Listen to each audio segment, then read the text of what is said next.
lagi cuy. Aduh, ini nih yang paling gua keselin tuh, ketika apa namanya, ketika momen-momen seperti itu kita tiba-tiba nge-lag itu enggak banget sih menurut gua, bener-bener enggak banget.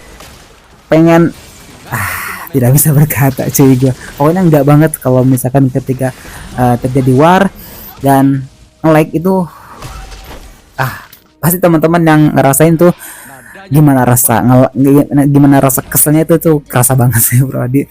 Ya mungkin bagi teman-teman yang pernah merasakan hal ini juga boleh banget ditulis di kolom komentar ya bro, sehingga kita bisa saling sharing juga nih bro, terkait kondisi atau terkait keluh kesah kita dalam bermain game MLBB ketika situasi dan kondisi nge-lag seperti itu ya bro. Boleh banget ditulis di kolom komentar ya bro. Oke, gua tadi udah ngejelasin gak ya terkait rotasi di early game. Itu menurut gua lebih efektif rotasi ke XP lane sih bro, yang mana XP lane itu yang pertama romer lawan itu seharusnya ada kemungkinan gak terlalu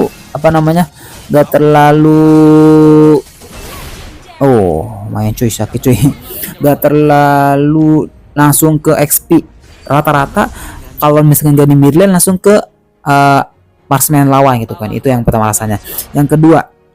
Alasan yang kedua itu biasanya XP laner itu antara gak by one ya pasti, maksudnya lebih kita masuk ke atau ngekillnya itu lebih enak ke XP laner lawan gitu kan bro, daripada kita ke bot lane. Cuman ya positif negatifnya ketika kita ke XP lane dan god lane kita malah kalah, itu ya itu rugi banget sih. Apalagi kan god lane itu emang early agak sedikit kurang gitu kan bro.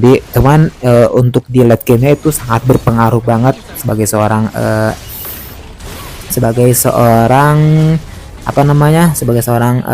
marksman gitu kan bro.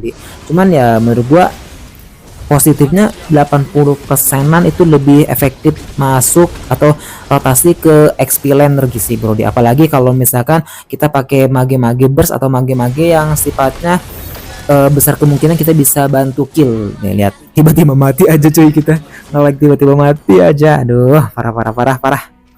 Balik lagi ya, kalau misalkan kita ke atas ya, contohnya kalau ya gampangnya kalau dalam implementasinya gitu ya bro, ketika kita pakai Cyclops kan dari sisi ulti skill 2 skill 1 di early game lumayan sakit lah ya bro. Maksudnya dalam artian untuk mengikatnya pun atau dalam